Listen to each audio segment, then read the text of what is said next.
I still remember the exact moment when champagne dripped from my hair onto the marble floor of the Astoria, each drop echoing like a countdown to the end of my old life. The crystal chandeliers above reflected in those puddles, and I watched my distorted reflection shimmer there, a ghost of the girl I used to be. My stepmother Serafina stood before me in her custom Versace gown, her lips curled into that practiced smile she reserved for moments when she wanted everyone to see her triumph over me. The wedding reception was in full swing around us. My stepsister Vivian's big day, the social event of the season in Manhattan, where every influential family in New York had gathered to witness what the society pages would call the wedding of the year. I had spent the morning helping the event coordinator set up the elaborate floral arrangements, adjusting the place cards, making sure every detail was perfect. Nobody asked me to do it.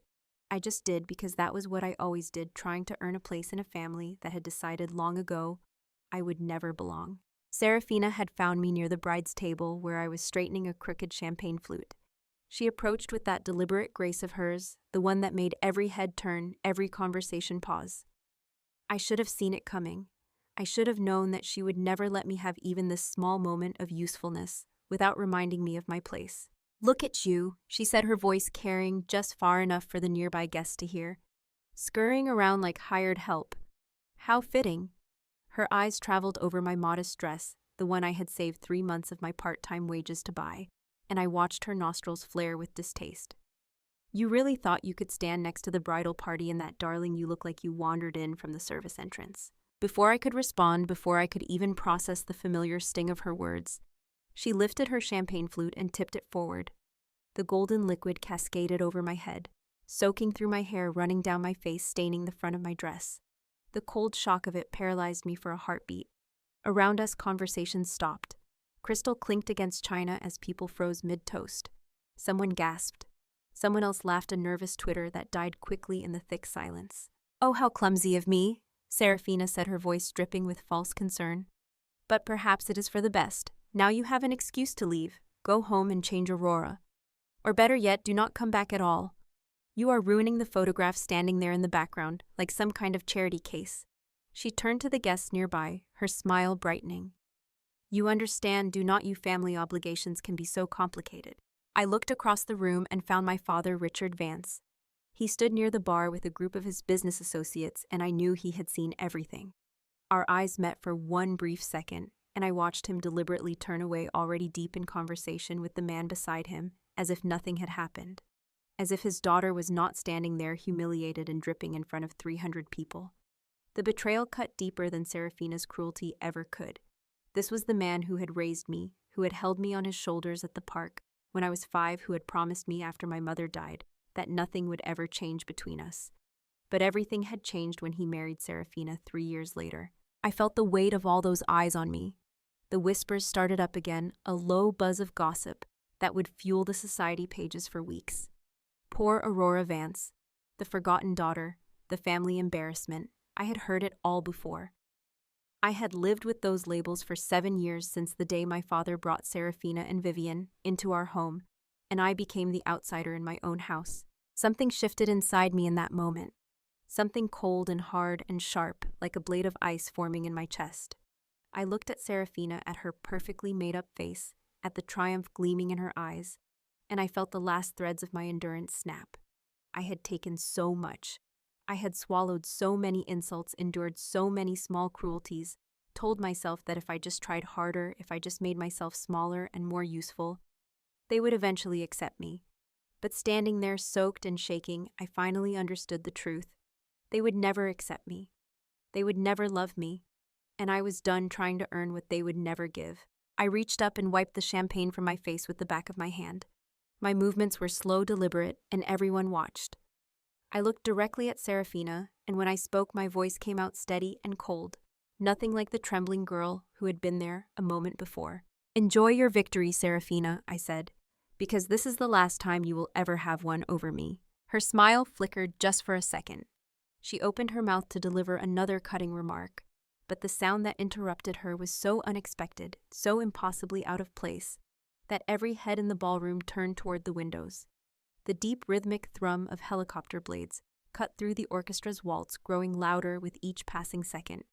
Through the floor-to-ceiling windows, I could see it descending a sleek black military-style helicopter, landing on the rooftop of the building across the street. It was the kind of entrance that belonged in an action movie, not at a society wedding. The ballroom erupted into confused chatter. People rushed to the windows. The orchestra trailed off into silence. Serafina's face had gone pale, her composure finally cracking. "What on earth?" she began. But she never finished the sentence. The doors to the ballroom opened and Marcus Thorne walked in. I recognized him immediately, though we had never formally met. Victor Sterling's personal attorney, a man whose reputation preceded him.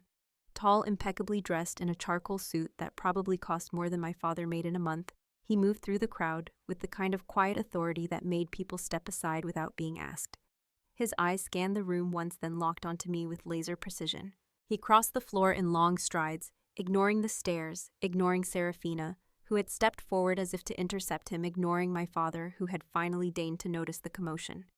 He stopped directly in front of me, his expression unreadable but not unkind. "Miss Vance," he said, and his voice was crisp, professional, brooking no argument. "The helicopter is ready. Mr. Sterling is waiting for you." The words landed like a bomb in the center of the ballroom. Serafina's mouth fell open. My father went rigid, his face turning an ugly shade of red. The whispers exploded into outright exclamations of shock and confusion. Victor Sterling. Everyone in this room knew that name. The aerospace magnate, the billionaire, the man whose company supplied half the private jets to people exactly like the guests at this wedding, and he was waiting for me. "There must be some mistake," Serafina said, and her voice had lost all its smooth confidence. She sounded shrill now, desperate. "This is Richard's daughter from his first marriage. She is nobody. She works part-time at some office job. Mr. Sterling cannot possibly want her." Marcus Thorne did not even look at her. "Mr. Sterling never makes mistakes, Mrs. Hayes. I suggest you concern yourself with your own position rather than questioning his decisions." I stood there, champagne still dripping from my hair, and felt something unlock inside my chest. I had worked at Sterling Aerospace for 2 years. Night shifts, filing paperwork, organizing schedules, doing whatever needed doing while I put myself through community college. I had thought no one noticed me there either, just another invisible worker bee in a massive corporate hive. But Victor Sterling had noticed. He had seen me sleeping at my desk, after pulling an all-nighter to finish a complex data analysis report. He had read my work, had called me into his office one night, and told me that dedication like mine was rare and valuable. He had asked me questions about my life, had listened with an intensity that made me feel for the first time in years like I mattered. I had not known he was planning this. I had not known about the helicopter or the dramatic rescue. But looking at Marcus Thorne's extended hand, I made a choice. I reached out and took it, and his grip was firm and steady. "Yes," I said, "let us not keep Mr. Sterling waiting." I turned back to look at Serafina one last time. Her face was a mask of fury and disbelief. My father had taken a step forward, as if he might object, but Marcus's cold stare stopped him in his tracks. All around us, phones had come out recording every second of this spectacle. By tomorrow, it would be all over social media, all over the gossip sites. The mysterious Aurora Vance whisked away by Victor Sterling's personal helicopter. The forgotten daughter suddenly the center of attention. "Your game is over, stepmother," I said softly, but I knew she heard me. I knew everyone near us heard me. From this moment on, everything changes. I walked out of that ballroom with my head high, Marcus Thorne at my side, leaving behind a wake of stunned silence and frantic whispers. The helicopter was waiting on the rooftop across the street, and we took a private elevator to reach it. The pilot nodded at Marcus as we climbed aboard, and within seconds we were lifting off, the noise of the rotors drowning out everything else. Through the window, I could see the Astoria growing smaller below us, the glittering ballroom becoming just another lit window in the Manhattan skyline. Marcus handed me a towel, and I dried my face and hair as best I could. He did not speak during the flight, and I was grateful for the silence. I needed time to process what had just happened, to understand that my life had just taken a sharp turn into territory I could not have imagined that morning.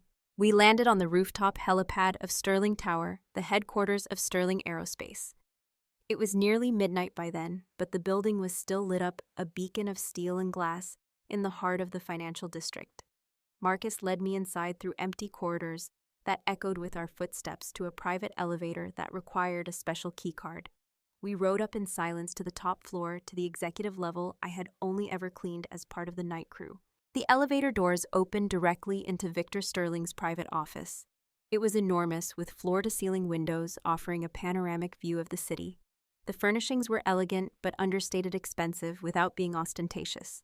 And there, standing at the window with his back to us, was Victor Sterling himself. He turned as we entered, and I was struck again by his presence. He was in his late 60s, silver-haired and distinguished, with the kind of face that had weathered storms and come out stronger.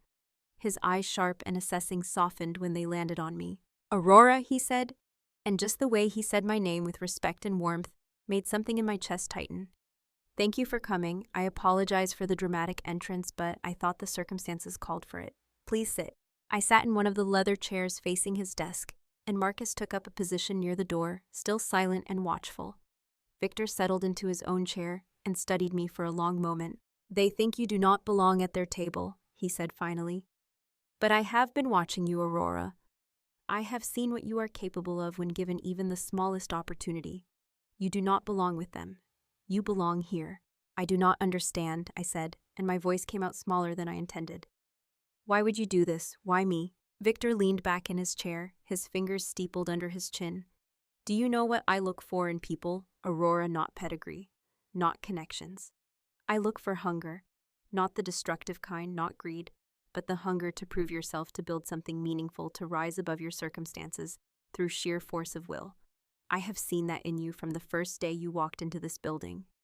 You were overqualified for that filing position, and yet you worked harder than anyone else on that shift. You asked questions, you studied the business, you made yourself indispensable not through manipulation or politics, but through genuine competence and dedication." He pulled open a drawer in his desk and withdrew a folder, sliding it across to me. "I have been ill for some time. The doctors give me perhaps a year, maybe less. I have no children of my own. My nephew Gordon has worked for the company for 5 years, and he is a brilliant engineer, but he lacks the discipline and vision to run Sterling Aerospace. I have been looking for someone to inherit what I have built, someone who will not squander it or run it into the ground out of ego or incompetence." My hands trembled as I opened the folder. Inside were documents, contracts, a detailed transition plan. At the top of the first page, I saw my name, Aurora Vance, designated heir, majority stakeholder upon Victor Sterling's death. "This cannot be real," I whispered. "This is insane. I am nobody. I have a community college degree and 2 years of night shift experience. There must be 100 people more qualified." "Qualified on paper, perhaps," Victor said. "But qualifications on paper mean nothing without character. I have built this company from nothing, Aurora. I know what it takes. And I know that you have it. But I also know that right now you do not believe me. You have spent too many years being told you are worthless, that you do not measure up. So I am not asking you to take over tomorrow. I am asking you to let me train you. 6 months. That is all I need. 6 months of intensive preparation, and you will be ready. More than ready." I looked up at him, tears blurring my vision. "Why are you doing this?" His expression softened, and for a moment he looked almost sad. "Because I see myself in you, Aurora. I was not born into wealth or privilege. I clawed my way up from nothing, and every step of the way, people told me I did not belong, that I should know my place. But I refused to accept their limitations. I built an empire instead. You have that same fire in you. I have seen it. Tonight I wanted to fan those flames to show you that you do not have to accept what they have decided you are worth." He stood and walked to the window, gazing out at the city. "Your stepmother and father have been bleeding your trust fund dry for years. Did you know that your mother left you a substantial inheritance meant to be released when you turned 25? But your father is the executor, and he has been siphoning it off, paying for Serafina's lifestyle funding, Vivian's endless shopping trips, and luxury vacations. By the time you would have gained access to it, there would have been nothing left." The words hit me like a physical blow. My mother's inheritance. The one thing she had left me, the safety net I had always assumed would be there when I needed it. Gone, stolen, and I had never even known. "I have documentation of all of it," Victor continued. "Bank statements, transaction records, forged signatures. Everything you would need to take legal action if you choose to. But that is not why I am showing you this. I am showing you because you need to understand what you are dealing with These people do not love you. They do not value you. They see you as a resource to be exploited and then discarded when you are no longer useful. And the only way to stop them is to become someone they cannot touch, cannot manipulate, cannot ignore. He turned back to face me, and his eyes were hard now, determined. I am offering you that chance, Aurora. I am offering you the tools, the knowledge, the authority to build a life they could never imagine for you. But you have to want it. You have to be willing to work harder than you have ever worked in your life. You have to be willing to become someone new, someone stronger. Can you do that? I thought about the champagne dripping down my face, about my father turning away, about Serafina's triumphant smile, about every small humiliation and casual cruelty I had endured for 7 years. And I thought about the words I had said in that ballroom. Your game is over. Everything changes. I stood up, wiping the tears from my face, and I looked Victor Sterling in the eye. Yes, I said, and my voice was steady this time, filled with a certainty I had never felt before. I can do that. I will do that. Whatever it takes. Victor smiled, and it was a genuine smile, warm and proud. Good. Then we start tomorrow. Marcus will be your primary trainer. He is not just my attorney, he is my strategist, my advisor, and quite possibly the most ruthless negotiator you will ever meet. He will teach you how to read people, how to manipulate conversations to your advantage, how to identify weakness and exploit it. He will teach you how to walk into a room and command it, how to make people respect you, fear you if necessary. Marcus stepped forward from his position by the door. Miss Vance, he said, and there was something almost like approval in his eyes. It will not be easy. I do not believe in coddling or false encouragement. I will push you harder than anyone has ever pushed you. But if you trust the process, if you do the work, you will emerge from this training as a force to be reckoned with. That is my promise to you. I nodded, feeling the weight of what I was agreeing to. I understand. Victor reached into another drawer and pulled out a small USB drive, placing it on the desk between us. This contains everything you need to know about your stepmother and father. Every shady deal, every questionable transaction, every lie they have told. Some of it involves Sterling Aerospace contracts they tried to manipulate for their own benefit, kickbacks they arranged. I have been documenting their behavior for 2 years, waiting for the right moment to use this information. That moment is now. When the time comes, you will use this to destroy them. Not out of simple revenge, though I will not pretend that will not be satisfying. But because they represent everything toxic in the business world, everything that needs to be cut out like a cancer, they will come after you, Aurora. They will try to discredit you, to challenge the will, to undermine you at every turn. You need to be prepared to fight back with overwhelming force. I picked up the USB drive, feeling its weight in my palm. It was so small, this little piece of plastic, and yet it held the power to dismantle everything Serafina and my father had built. I am ready, I said. The next 6 months passed in a blur of intensive training that would have broken a lesser person. Marcus Thorne was true to his word. He did not coddle me.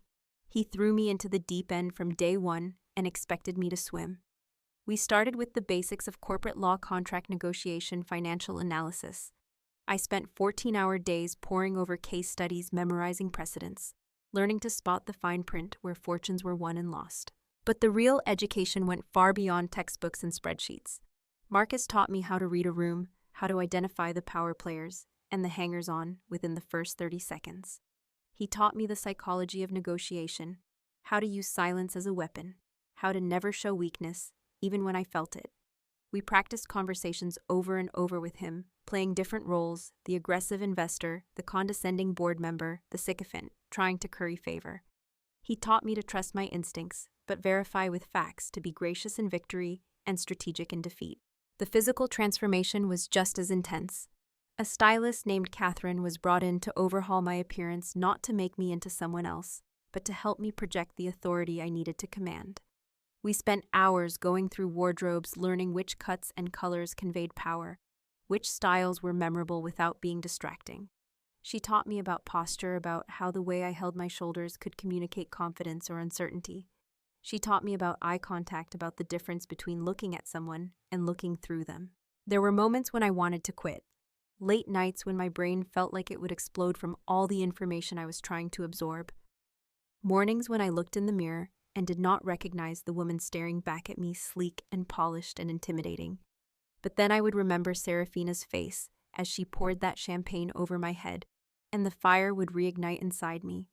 I would remember my father turning away, and the determination would flood back. This was not just about revenge. This was about reclaiming everything that had been taken from me, everything I had been told I could never have. Victor met with me once a week, even as his health continued to decline. He would sit in his office looking frailer each time I saw him, but his mind remained sharp as ever. He quizzed me on business strategy, challenged my assumptions, pushed me to think bigger. He told me stories about his own rise to power, the mistakes he had made, the lessons he had learned. He talked about the responsibility that came with wealth and influence, about the importance of using power wisely rather than cruelly. Money and authority can corrupt, he told me during one of our final sessions. I have seen it happen to good people. They start out with noble intentions, and then they get a taste of what it feels like to be untouchable, and they forget where they came from. Do not let that happen to you, Aurora. Never forget what it felt like to be powerless. Never forget the people who are where you used to be. That is what will make you a great leader, not just a wealthy one. Meanwhile, Serafina and Richard were not sitting idle. They knew something was happening, even if they did not know the details. Victor had begun refusing their calls, canceling meetings. They had been promised distancing the company from their various schemes. They tried everything to regain access. Serafina showed up at the Sterling Tower lobby multiple times demanding to see Victor, claiming they had important business to discuss. Each time, security turned her away, and each time, Marcus made sure I saw the surveillance footage. He wanted me to witness their desperation, to understand that they were already losing their grip. Richard tried a different approach. He sent me emails, dozens of them, alternating between fatherly concern and thinly veiled threats.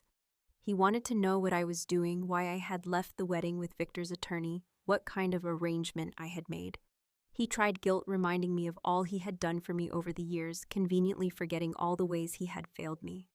When guilt did not work, he tried intimidation, suggesting that I was in over my head, that I was being manipulated by people who would discard me the moment I was no longer useful.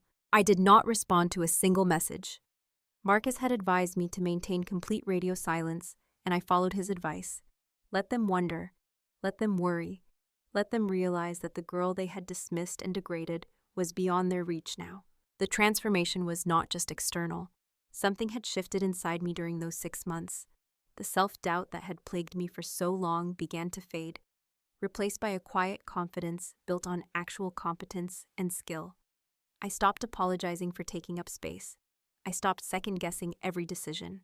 I learned to trust my own judgment, to speak up when I saw problems, to push back when people tried to manipulate or underestimate me. I learned that power was not just about money or position. It was about knowing your worth and refusing to let anyone diminish it.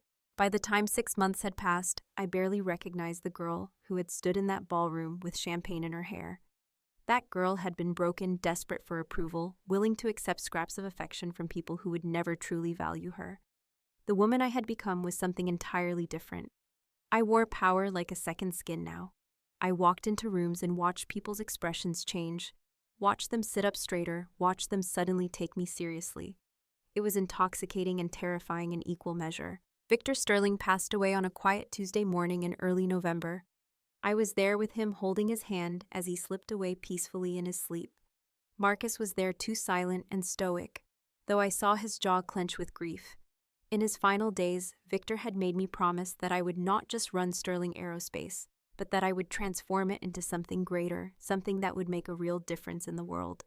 I promised him, and I meant it. The will was sealed for 24 hours after his death, standard procedure, but it felt like an eternity. During that time, the vultures began to circle. Serafina and Richard called an emergency meeting at Sterling Tower, somehow managing to convince the building's operations manager that they had the authority to do so. They invited the board of directors, key investors, and even members of the press. They were planning to announce Gordon Sterling as the new CEO, positioning themselves as the power behind the throne, ready to finally get their hands on the empire they had been coveting for so long. I let them have their moment of confidence.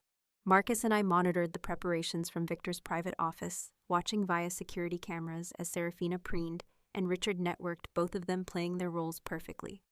Gordon Sterling was there too, looking uncomfortable in a suit that was too formal for him, clearly coached on what to say, but without his heart in it.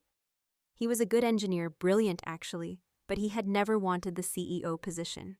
Serafina and Richard had convinced him it was his birthright, that he owed it to his uncle's memory to take the helm. The meeting was scheduled for 2 p.m. in the main boardroom. By 1:30, the room was filled with board members, investors, and journalists.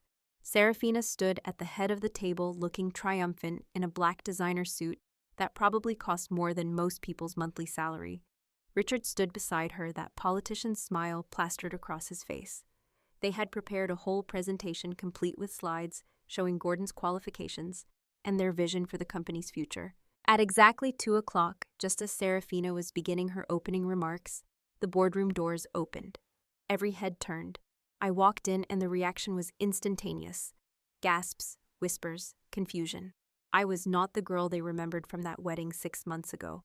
I wore a midnight blue Armani suit, tailored to perfection, my hair pulled back in a severe chignon, my makeup understated but flawless. I carried myself like I owned the room, because in a matter of minutes I would. Serafina's face went white, then red, then white again. "What are you doing here?" she demanded, her voice shaking with barely controlled rage. "This is a private meeting. You have no right to be here. Security, remove her immediately." I smiled, and it was not a kind smile. "Actually, stepmother, I have every right to be here. In fact, I am the only person in this room who truly has a right to be here. But please do continue. I would love to hear more about your plans for my company." The room erupted into chaos. Richard stepped forward, his face contorted with fury. "Your company, have you lost your mind? You are nothing. You own nothing. This is Sterling property, and we are here to ensure a proper transition of power to Gordon Sterling Victor's rightful heir." Marcus Thorne entered behind me, carrying a leather portfolio. He moved to the head of the table, and his mere presence was enough to silence most of the noise. "Ladies and gentlemen," he said, his voice cutting through the confusion like a knife, "I am Marcus Thorne, personal attorney to the late Victor Sterling. I am here to execute his last will and testament, which was filed with the New York Surrogates Court this morning and is now a matter of public record." He began distributing copies of the will to each board member, methodically, working his way around the table. I watched their faces as they read, saw the shock register, the confusion give way to understanding.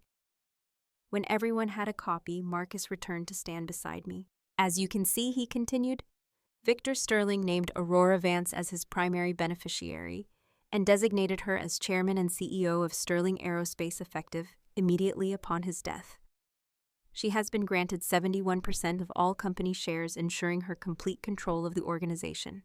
The remaining shares are distributed among various charitable trusts and existing shareholders, with Gordon Sterling retaining his current 3% stake." The silence that followed was deafening. Serafina looked like she was about to have a stroke. Richard had gone completely pale, swaying slightly on his feet. Gordon stared at the document in front of him, with something like relief on his face, as if a tremendous weight had just been lifted from his shoulders. "This is fraud," Serafina finally managed to say, her voice hoarse. "She manipulated him. She seduced a dying old man to steal his fortune. I will fight this. I will take it to court. I will expose her for the conniving little snake she is. I had been waiting for this moment. I had rehearsed it in my mind 1,000 times, played out every possible variation. But now that it was here, I felt completely calm, utterly in control. I walked to the front of the room, and my heels clicked against the polished floor with measured precision. I stood facing Serafina and Richard, and I let the silence stretch for a beat, 2 beats, 3. Every eye in the room was on me. "Please," I said, and my voice was cold and clear. "Let me make this perfectly clear. I did not manipulate anyone. I earned this. I spent 6 months training 16 hours a day to be worthy of the trust Victor Sterling placed in me. I learned this business inside and out. I studied every contract, every subsidiary, every asset in the Sterling portfolio. I proved myself not through seduction or manipulation, but through dedication, intelligence, and sheer force of will. Something neither of you would understand, since you have spent your entire lives taking credit for other people's work and living off other people's money." "How dare you," Richard began, but I cut him off with a gesture. "No, father, how dare you? How dare you stand there and pretend to be shocked when you have been bleeding this company dry for years? How dare you act like you deserve anything from Victor Sterling when you have done nothing but try to exploit your tenuous connection to him for your own benefit?" I nodded to Marcus, who clicked a remote. The large screen at the end of the boardroom lit up, displaying financial documents, bank statements, email exchanges. What you are looking at, I said, is a comprehensive record of Richard Vance and Serafina Hayes's attempts to defraud Sterling Aerospace over the past 4 years. Kickback schemes, inflated contracts with shell companies they controlled, attempts to manipulate stock prices through insider trading. And that is just the business side. I clicked to the next slide, and this one showed statements from my trust fund, the one my mother had left me. The withdrawals were highlighted in red, thousands of them, adding up to nearly $2 million over 7 years. This is my inheritance from my mother, money she left specifically for my education and future, money that Richard Vance as executor systematically stole to fund Serafina's shopping addiction and Vivian's lifestyle. Every withdrawal is documented. Every forged signature is verified by handwriting experts. Every lie is exposed. The board members were leaning forward now, studying the documents with growing horror. Several of them were already taking notes, their expressions grim. Serafina had sunk into a chair, her perfect composure finally shattered. Richard looked like he wanted to run, his eyes darting toward the door. But wait, I said, advancing another slide. There is more. You see, I hired a private investigation firm, Miller & Davies, one of the best in the country. They spent 3 months digging into your activities, and what they found was remarkable. Serafina, you have been embezzling from the Sterling Children's Hospital Charity Fund for 2 years. Small amounts at first, but growing bolder over time.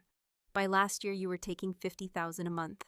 Money that was supposed to go to sick children instead funded your spa trips and designer wardrobe. Serafina's head snapped up, her eyes wide with genuine fear now. That is a lie. I would never— Deny it all you want, I said. The evidence has already been turned over to the district attorney's office. They are very interested in prosecuting charity fraud, especially when it involves such substantial amounts. I believe the penalties include both criminal charges and civil forfeiture of assets. I turned to face the entire room, not just Serafina and Richard anymore. Victor Sterling knew all of this. He knew what kind of people they were from the very beginning. He tolerated their presence because he was investigating them, building a case, waiting for the right moment to act. And then he met me. He saw someone who had been victimized by these people my entire life, and he decided to give me the tools to fight back. Not just for my sake, but because he knew that Sterling Aerospace deserved better leadership than what they were planning to install. Gordon Sterling raised his hand, and I nodded to him. Aurora, he said, and he sounded tired. I want you to know that I had no idea about any of this. They told me Victor wanted me to take over, that it was his dying wish. I should have known better. I should have questioned it. I am sorry. I studied him for a moment, then nodded. I believe you, Gordon. You are a brilliant engineer, and Sterling Aerospace needs you in that capacity. But you were never meant to be CEO, and I think you know that. Your uncle knew it too. He valued your skills enormously, which is why you are being promoted to Chief Technical Officer, with a substantial raise and expanded budget for your research division. If you want the position, it is yours. The relief on his face was immediate and profound. Thank you, he said quietly. I accept. And for what it's worth, I think Uncle Victor made the right choice. You are going to be incredible at this. I gave him a small smile, the first genuine one since entering the room. Then I turned back to Serafina and Richard, and the smile vanished. As for you two, effective immediately, you are terminated from any and all positions, consulting roles, or advisory capacities you may have claimed with Sterling Aerospace. Your access to company facilities is revoked. Any outstanding contracts are canceled, and we will be pursuing full restitution for the money you have stolen. Security will escort you from the building, and I suggest you retain excellent legal counsel. You are going to need it. I nodded to Marcus, who spoke into his phone. Within seconds, 3 security officers entered the boardroom. Serafina stood on shaking legs, her face a mask of hatred and humiliation. You ungrateful little bitch, she hissed. After everything we did for you, we gave you a home. We fed you. We clothed you. No, I said, and my voice cut through her vitriol like a blade. You gave me nothing. My father gave me those things, using money my mother left, while you systematically tried to destroy any sense of self-worth I had. You made every day of my life a living hell because you saw me as competition for resources you felt entitled to. But I survived you, Serafina. I survived, and I learned, and I became stronger than you could ever imagine. And now you get to watch as I build something extraordinary from the ashes of your petty cruelty. The security officers moved in, flanking Serafina and Richard. As they were being led toward the door, Serafina turned back one last time, her eyes blazing with impotent rage. This is not over, Aurora. I will destroy you. I will take everything from you, just like you have taken everything from me. I met her gaze steadily, and when I spoke my voice was quiet, but carried to every corner of the room. You had nothing to take, Serafina. You were always living on borrowed power, borrowed money, borrowed time. Enjoy the rest of your life, knowing that the girl you tried to break is now untouchable, and you will never ever have power over anyone again. The doors closed behind them, and the room remained silent for a long moment. Then slowly one of the board members began to clap. Then another. Within seconds, the entire room was applauding. It was not triumphant or celebratory. It was more like relief, like people acknowledging that something poisonous had finally been cut away. I let the applause fade naturally, then addressed the room. I know many of you have concerns. I am young. I am relatively inexperienced in executive leadership. You are wondering if Victor Sterling made a mistake, if this company is about to be run into the ground by someone who does not know what she is doing. Those are valid concerns, and I am not going to dismiss them with empty promises. I pulled out a folder from my briefcase and handed copies to Marcus to distribute. What you have in front of you is my strategic plan for Sterling Aerospace over the next 5 years. It includes a comprehensive analysis of our current market position, our strengths and weaknesses, emerging opportunities in sustainable aviation technology, and a roadmap for transforming this company from a legacy aerospace manufacturer into a leader in green aviation innovation. I have spent the last 6 months working on this plan with input from industry experts, environmental scientists, and financial analysts. It is ambitious, but it is achievable, and it will position Sterling Aerospace at the forefront of an industry that desperately needs to evolve. I watched them flip through the pages, saw the skepticism begin to give way to interest, then to genuine engagement. These were smart people, successful people. They could recognize quality work when they saw it. I am also announcing the establishment of the Victor Sterling Foundation, I continued. 20% of Sterling Aerospace's annual profits will be directed into this foundation, which will focus on 3 primary initiatives. First, scholarships for underprivileged students pursuing careers in STEM fields. Second, grants for startups developing sustainable transportation technologies. Third, support programs for victims of domestic financial abuse and exploitation. Victor Sterling believed that wealth came with responsibility. I intend to honor that belief. One of the board members, an older woman named Margaret Chen, who had been with the company since its early days, raised her hand. Miss Vance, I knew Victor for 30 years. He was one of the finest men I ever worked with and one of the shrewdest judges of character. If he chose you, I trust his judgment. But I have to ask, what happened in that boardroom just now? That was personal. How do we know you can separate personal vendettas from sound business decisions? It was a fair question, and I had anticipated it. Mrs. Chen, what happened here today was not a personal vendetta. It was the removal of a cancer that had been damaging this company for years. Every dollar Serafina and Richard stole was a dollar that did not go into research and development, employee benefits, or shareholder returns. Every corrupt contract they arranged undermined our reputation and exposed us to legal liability. Removing them was not personal satisfaction. It was necessary business surgery. As for separating personal feelings from professional judgment, I have spent 6 months learning to do exactly that. Marcus Thorne has taught me to evaluate every decision based on data, strategic value, and long-term impact.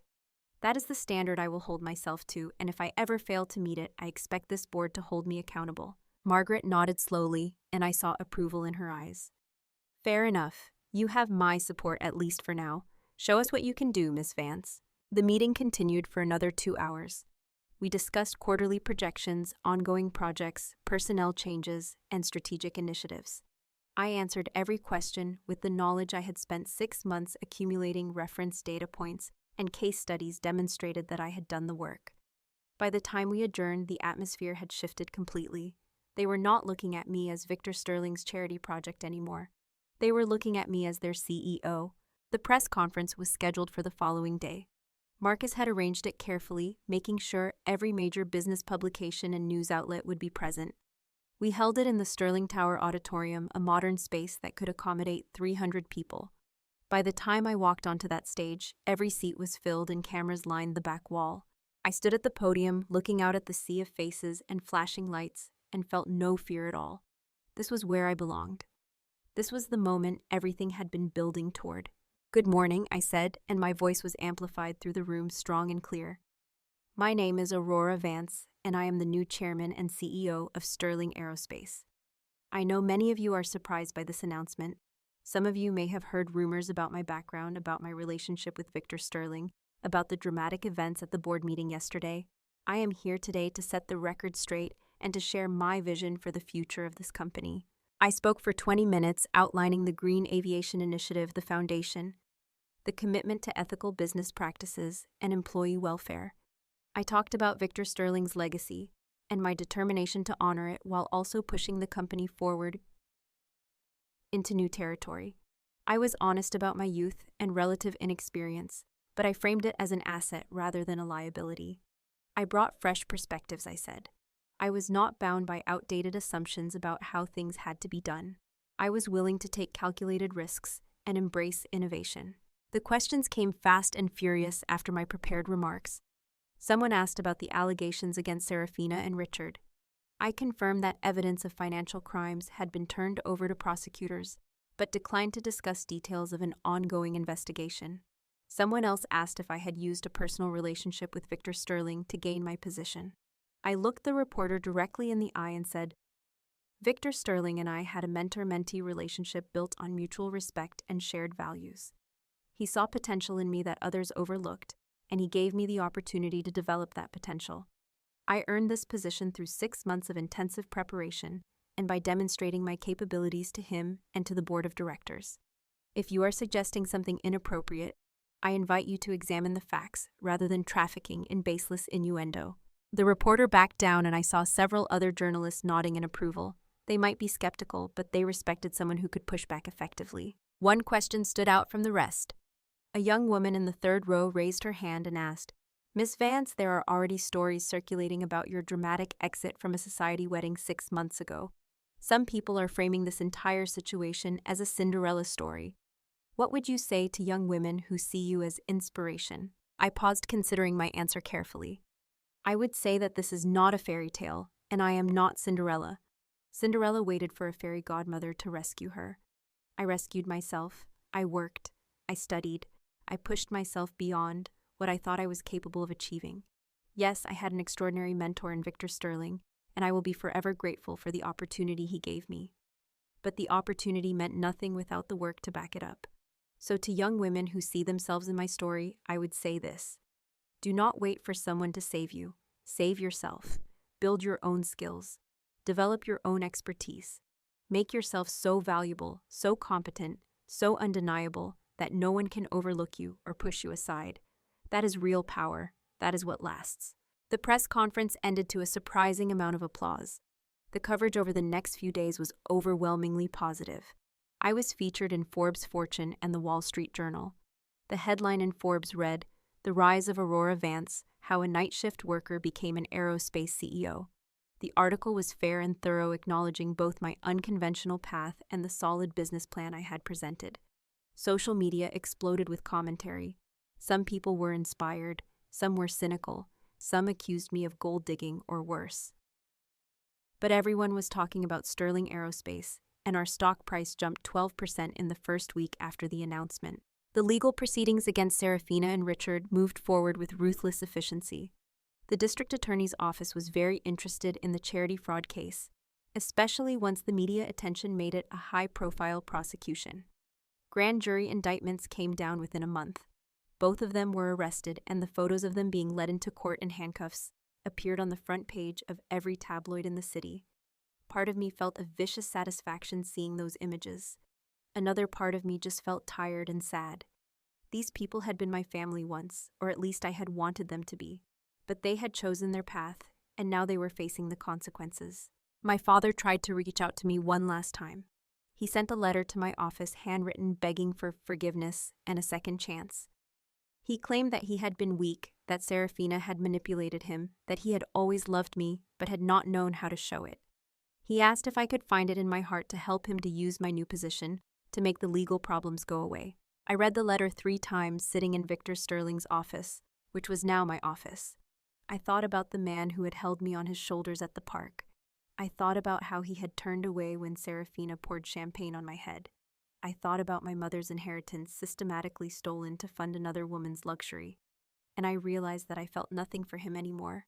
Not hatred, not love, just a kind of empty acknowledgement that this man was a stranger to me, now had perhaps always been a stranger. I did not respond to the letter. Marcus advised me that any communication could be used against me legally, but that was not why I stayed silent. I stayed silent because Richard Vance had lost the right to my time, my energy, my emotional labor. He was no longer my problem to solve. The first year as CEO was brutal.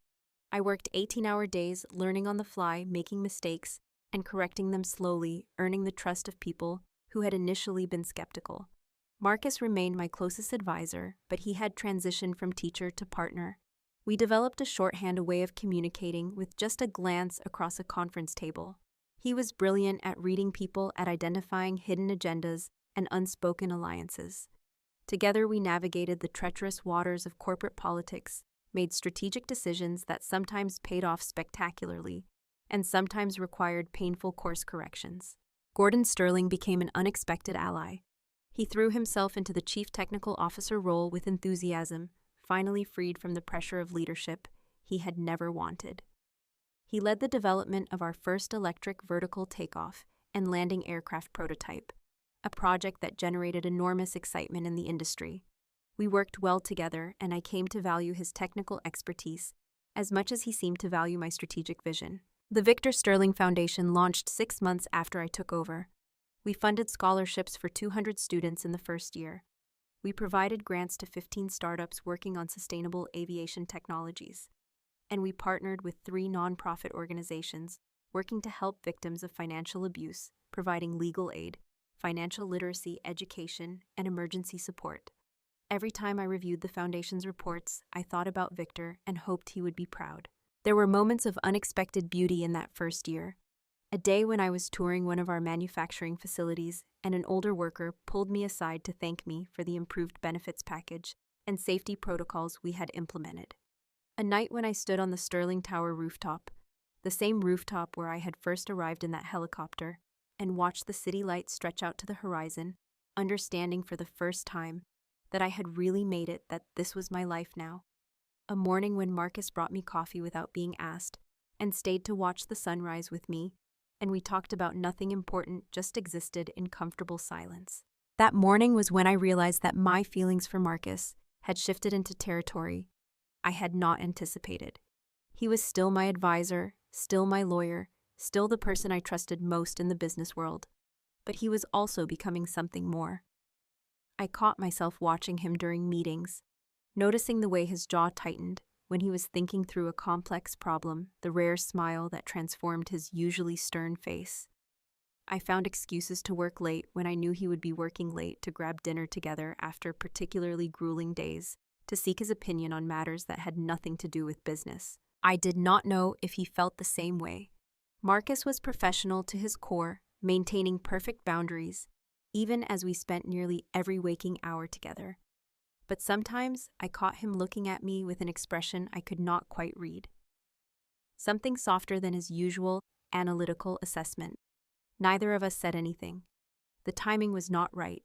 There was too much work to do, too much at stake. But the possibility hung in the air between us, a question that would be answered eventually when we were both ready. The trial for Serafina and Richard began 14 months after Victor's death. I attended the opening statements but did not stay for the entire proceeding. I had given my deposition months earlier, provided all the evidence I had, and now it was out of my hands. The prosecutor was confident. The evidence was overwhelming. Both of them were facing multiple counts of fraud, embezzlement, and conspiracy. Their attorneys tried various strategies, playing the sympathy card, suggesting that I had orchestrated a revenge plot, arguing that the statute of limitations had expired on some of the older charges. None of it gained much traction. The verdicts came down on a cold afternoon in February. Guilty on all counts. Serafina received 8 years in federal prison. Richard received 6 years, with the possibility of parole after 4. Asset forfeiture was ordered for nearly everything they owned. The house they had lived in, purchased with my mother's money, would be sold, and the proceeds placed in a restitution fund for their victims, including me. I was in a board meeting when Marcus texted me the news. I excused myself and walked to my office, closed the door, and sat in silence for a long time. I had thought I would feel triumphant. I had thought this moment would be the culmination of everything, the final victory that would make all the struggle worthwhile. Instead, I just felt a deep sense of completion, like a chapter of my life had closed, and I could finally move forward without looking back. That evening, I went home to my apartment, the penthouse in Sterling Tower that Victor had arranged for me. It was modern and luxurious, with floor-to-ceiling windows, offering a spectacular view of the city. I poured myself a glass of wine and stood at the window, watching the lights come on as twilight faded into night. My phone buzzed. A text from an unknown number, just a simple message. Let your light blind those who tried to extinguish it. I stared at that message for a long time. It was the exact phrasing Victor had used during one of our final conversations. There was no way anyone else could have known those words. Marcus maybe, but the number was not his. I tried calling it back, but it went straight to a generic voicemail. I tried tracing it, but it was a burner phone, untraceable. I wanted to believe it was some kind of sign that Victor was somehow still looking out for me from wherever he was. The rational part of my brain knew that was impossible. But standing there with that message glowing on my screen, I let myself believe in impossibility for just a moment. I let myself feel the presence of the man who had saved me, who had seen something in me worth nurturing, who had given me the tools to become this person I now was. I am doing it, Victor, I whispered to the empty room. I am letting my light shine, and no one is ever going to put it out again. 2 years after taking over Sterling Aerospace, we unveiled the Skylark, our first fully electric commercial aircraft, capable of short to medium-range flights with zero emissions. The launch event was held at our main facility with dignitaries from around the world in attendance. I gave the keynote address talking about the future of sustainable aviation, about our responsibility to the planet and to future generations. The response was overwhelming. We had pre-sold orders worth $3 billion before the prototype even took its first official flight. That night, there was a celebration at Sterling Tower. The entire company was invited, from executives to manufacturing workers to administrative staff. I made a point of circulating through the crowd, thanking people personally for their contributions, listening to their excitement about what we were building together. This was what Victor had envisioned. Not just a profitable company, but a community of people working towards something meaningful. Marcus found me on the rooftop terrace around midnight. The party was still going strong inside, but I had needed a moment of quiet to process everything. He handed me a glass of champagne, and we stood side by side looking out at the city. You did it, he said quietly. Everything Victor hoped for and more. He would be incredibly proud. We did it, I corrected. I could not have done any of this without you. You know that. He turned to look at me, and in the dim light from the city below, I saw something shift in his expression. The professional mask slipped just for a moment, and what lay beneath was raw and honest.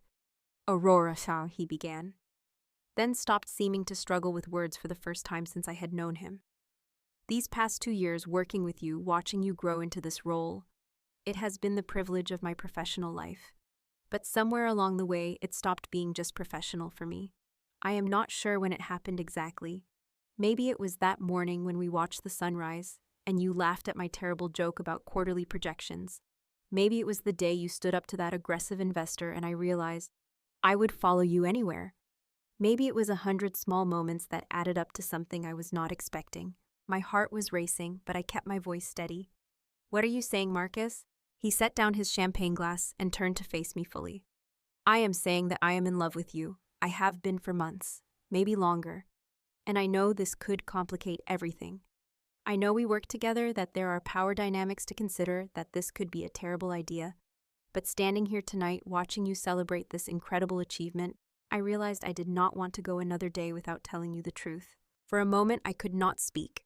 Then I started laughing, and he looked alarmed until I reached up and pulled him down into a kiss. It was not tentative or careful. It was a kiss full of 2 years of unspoken feelings, of stolen glances, and loaded silences of partnership that had deepened into something neither of us had planned but both of us wanted. When we finally broke apart, I kept my hands on his shoulders and looked him in the eye. I am in love with you too, you impossible man. I have been terrified to admit it because I thought it would ruin everything we have built. But you are right, life is too short to hide from the truth. He smiled, really smiled, and it transformed his entire face. So what do we do now? Now. I said we figure it out together, just like we figure everything else out. We will be professional at work. We will maintain appropriate boundaries. We will be transparent with HR and the board. We will do this right because that is what we do. But we also stop pretending that we are just colleagues when we are clearly so much more than that. He kissed me again slower this time, tender and full of promise. Behind us, the party continued. Below us, the city pulsed with life. Above us, stars shone despite the light pollution persistent and bright. In that moment, I understood that this was not the ending of my story.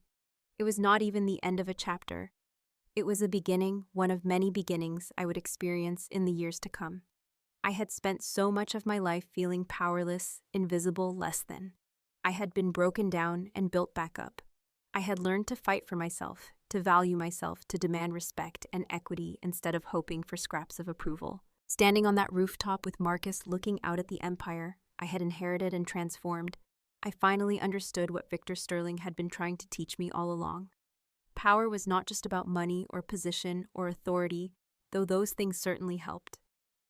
Real power came from knowing your worth and refusing to accept anything less. It came from surrounding yourself with people who elevated you rather than diminished you. It came from building something meaningful that would outlast you. It came from using your influence to create opportunities for others the way someone had once created opportunities for you. I thought about that girl standing in the ballroom with champagne dripping from her hair, broken and humiliated and desperately trying to hold on to her dignity. I wished I could go back and tell her that it would all be okay, that the pain she was feeling would transform into strength, that she would not just survive, but thrive beyond her wildest dreams. But that girl was gone now. She had shed her skin and emerged as something new, someone who did not need to stand near the bride to matter, someone who had become a queen in her own right. The next morning I woke early and went into the office before most of the staff arrived. I walked through the quiet halls of Sterling Tower, running my hand along the walls, feeling the weight of responsibility and opportunity that came with this position. I thought about the hundreds of people who depended on this company for their livelihoods, the thousands of customers who trusted our products, the students who would receive scholarships from our foundation, the startups we would fund, the environmental impact we could have if we succeeded in our mission. In my office, I pulled up the strategic plan for the next 5 years. There was so much work to do. We needed to scale up production of the Skylark. We needed to expand our research into hydrogen fuel cells. We needed to negotiate new international partnerships. We needed to continue building a corporate culture that valued innovation and ethics in equal measure. The challenges were enormous, but for the first time in my life, I felt truly ready to meet them. My assistant buzzed through around 8. "Miss Vance, you have a visitor in the lobby. She does not have an appointment, but she says it is important. Her name is Vivian Hayes." I sat back in my chair, genuinely surprised. I had not heard from my stepsister since before the trial.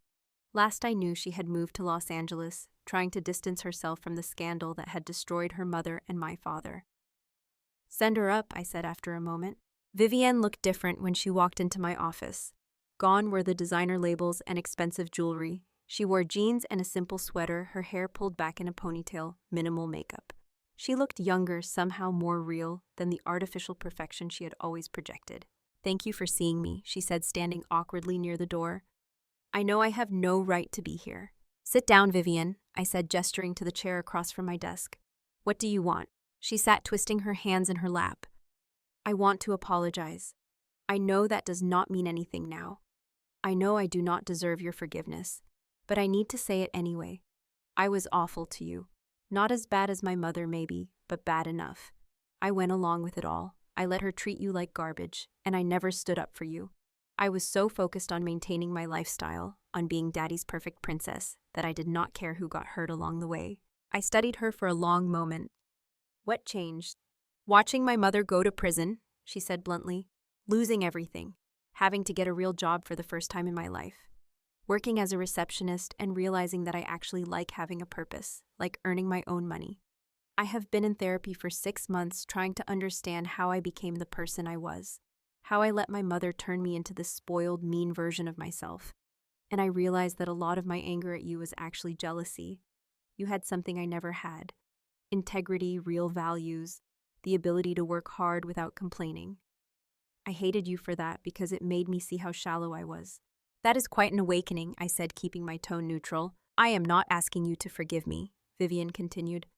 I am not even asking you to like me. I just wanted you to know that I see it now. I see what you became and what I could have been if I had made different choices. And I am trying to be better. It is probably too late, but I am trying. I thought about what Victor Sterling had told me about using power wisely, about remembering where I came from, about creating opportunities for others. Vivian had been complicit in my suffering, but she had also been shaped by Serafina's toxic influence from childhood. She was making an effort to change, to take accountability. That counted for something. I appreciate you coming here, I said finally. I appreciate the apology. I am not ready to have you in my life, and I may never be. But I respect that you are trying to do better. Keep working on yourself, Vivian. Keep building a life you can be proud of. That is all any of us can do. She nodded, tears streaming down her face. Thank you, that is more than I deserved. She stood to leave, then turned back. For what it is worth, Aurora, I am proud of you. What you have built here, it is amazing. And I am sorry I never told you that before. I am sorry I never saw you clearly until it was too late. After she left, I sat quietly for a while, processing the encounter. Forgiveness was complicated. Some wounds healed completely. Some left scars that never fully faded. Some relationships could be rebuilt, while others were better left in the past. I did not know what category Vivian would ultimately fall into, but I was glad she was trying to change. Everyone deserved that chance, even if they did not deserve a place in my inner circle. The years that followed were full and rich and challenging in ways I could never have anticipated. Sterling Aerospace continued to grow and innovate. We opened facilities in 3 new countries. We partnered with universities to develop cutting-edge aerospace engineering programs. We survived 2 economic downturns through careful planning and adaptability. We weathered criticism and competition and the constant pressure of maintaining excellence in a demanding industry. Marcus and I navigated our relationship with the same care and strategy we brought to business decisions. We were transparent about it from the start, working with HR to ensure there were no conflicts of interest, maintaining professional boundaries at work, while building a rich personal life outside of it. It was not always easy. There were times when professional disagreements spilled over into personal tension, times when the pressure of running a major corporation strained our connection. But we worked through it, learning to communicate more effectively, to support each other through stress, to celebrate victories together. 3 years after that night on the rooftop, Marcus proposed on the same spot where we had first acknowledged our feelings. It was simple and perfect, just the 2 of us and the city lights and a future full of possibilities stretching out before us. We got married in a small ceremony at the Sterling Foundation's flagship scholarship center, surrounded by people who actually mattered to us. Gordon Sterling was there, now happily dating an aerospace engineer he had met at a conference. Margaret Chen from the board attended, along with several other colleagues who had become genuine friends. The students whose educations we had funded sent video messages of congratulations. It was intimate and meaningful, nothing like the ostentatious display that Vivian's wedding had been. On my wedding day, wearing a simple but elegant dress, standing next to the man I loved, in a space dedicated to helping others, I finally understood that I had not just escaped my old life. I had built something entirely new, something authentic and valuable and mine. Years later, long after I had established my legacy at Sterling Aerospace, after we had transformed the aviation industry and created thousands of jobs and funded countless educational opportunities, I would sometimes think back to that night at the Astoria, to the champagne running down my face, to the humiliation and pain that had felt so overwhelming in that moment. And I would be grateful for it, not because the suffering had been good or necessary, but because it had been the catalyst that forced me to stop waiting for other people to define my worth. It had been the moment I decided to save myself. I kept a photograph on my desk, one that Marcus had taken without me knowing. It showed me standing on the Sterling Tower rooftop at dawn, silhouetted against the rising sun, looking out at the city. I kept it there as a reminder, not of where I had come from, but of who I had become. Not the girl who needed to stand near the bride, the woman who had built her own kingdom and wore her crown with grace, strength, and unwavering certainty. And in the quiet moments when I was alone in my office, working late or flying to another meeting or reviewing another strategic plan, I could almost hear Victor Sterling's voice. You never needed them, Aurora. You only needed to believe in yourself. He had been right all along. I had been a queen in waiting all along. I just needed someone to show me how to claim my throne.